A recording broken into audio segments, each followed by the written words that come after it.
दोस्तों चलो उस दौर में जब मथुरा की गलियों में हाहाकार मचा था। कंस, वो महाबली जिसके नाम से राक्षस भी कांपते थे, श्री कृष्ण के हाथों मारा गया। लेकिन इस खबर ने मगध के राजा जरासंध का दिल तोड़ दिया। कंस की पत्नियां, जरासंध की लाडली बेटियां अस्थि और प्राप्ति अब विधवा थी। जरासंध की आंखों में आंसू नहीं, आग थी। उसने ठान लिया, मैं यादवों का नामो निशान मिटा दूंगा। महाभारत में 18 अक्षौहिणी सेनाएं थी, 11 कौरवों की, 7 पांडवों की। लेकिन जरासंध ने तो हद कर दी। 23 अक्षौहिणी सेना इकट्ठी की, जिसमें 2 अक्षौहिणी सिर्फ उसकी थी। दोस्तों, एक अक्षौहिणी यानी लाखों सैनिक, रथ, घोड़े, हाथी, पैदल योद्धा।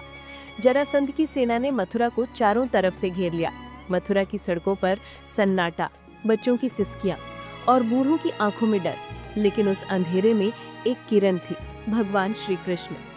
कृष्ण ने मथुरा वासियों को देखा, मुस्कुराए और बोले, डरो मत, मेरे रहते जरासंध तुम्हारा कुछ नहीं बिगाड़ सकता। जरासंध की सेना थी जैसे समुद्र का तूफान, रथों की गड़गड़ाहट, हाथियों की चिंगाड़, तलवारों की चमक। लेकिन कृष्ण ने सोचा, इसे मारूंगा नहीं, जिंदा छोड़ूंगा। बार बार आएगा और धरती का बोझ हल्का होगा। अरे, लोग मुर्गा बकरा खाकर कहते हैं हम धरती का बोझ कम करते हैं। भाई, धरती का बोझ हल्का करने का ठेका तो भगवान का है। कृष्ण ने संकल्प किया। आकाश में 2 रथ चमके, जैसे सूरज और चांद उतर आए। एक में दारुक, कृष्ण का सारथी, और दूसरे में बलराम जी के लिए सुदर्शन चक्र, कौमुदकी गदा, शारंग धनुष, हर हथियार जैसे यमदूत। बलराम जी का हल और मुसल तो जैसे शत्रुओं की नींद हराम करने को तैयार। कृष्ण बोले, भैया, ये जरासंध हमारे यादवों पर संकट बनकर आया है। साधुओं की रक्षा, धर्म की स्थापना, यही हमारा मकसद है। चलो समेटते हैं। दोनों भाई कवच पहन रथ पर सवार, मथुरा की छोटी सी सेना उनके पीछे। जैसे ही बाहर निकले, 5 जन्य शंख की ध्वनि गूंजी। वो आवाज थी जैसे आसमान फट गया। जरासंध की 23 अक्षौहिणी सेना थर्रा उठी। जरासंध रथ लेकर सामने आया। अरे बच्चे, तू ही कृष्ण, तूने हमारे कंस को मारा। तू तो नन्हा सा किशोर, कंस जैसा महाबली कैसे हारा?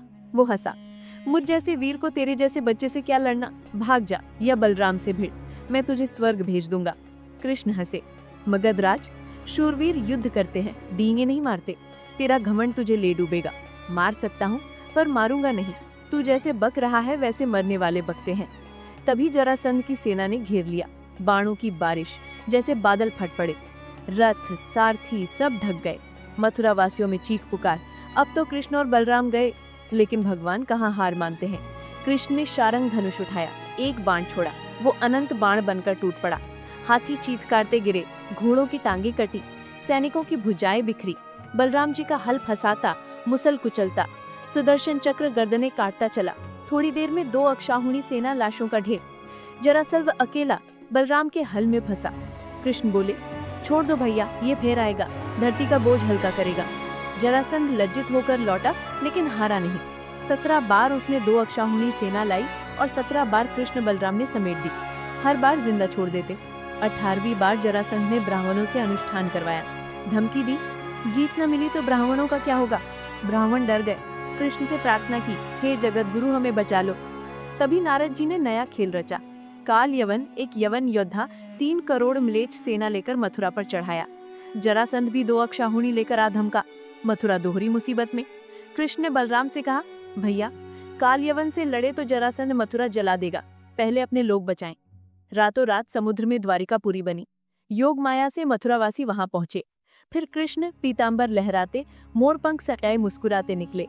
काल यवन ने देखा, यही कृष्ण है, लेकिन कृष्ण भागे। लोग बोले, रन छोड़।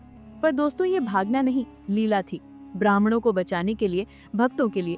काल यवन गुफा में पहुंचा, जहां मुचकुंद ने उसका अंत किया। जरासंध फिर हरा, जिंदा छोड़ा गया। मथुरावासी द्वारका में सुरक्षित।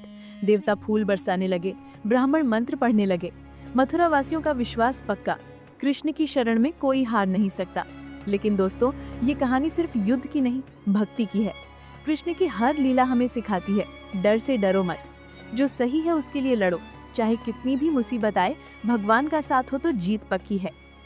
रणछोड़ भगवान की जय। शेष चर्चा अगले भाग में। भैया राधा बल्लभ की जय।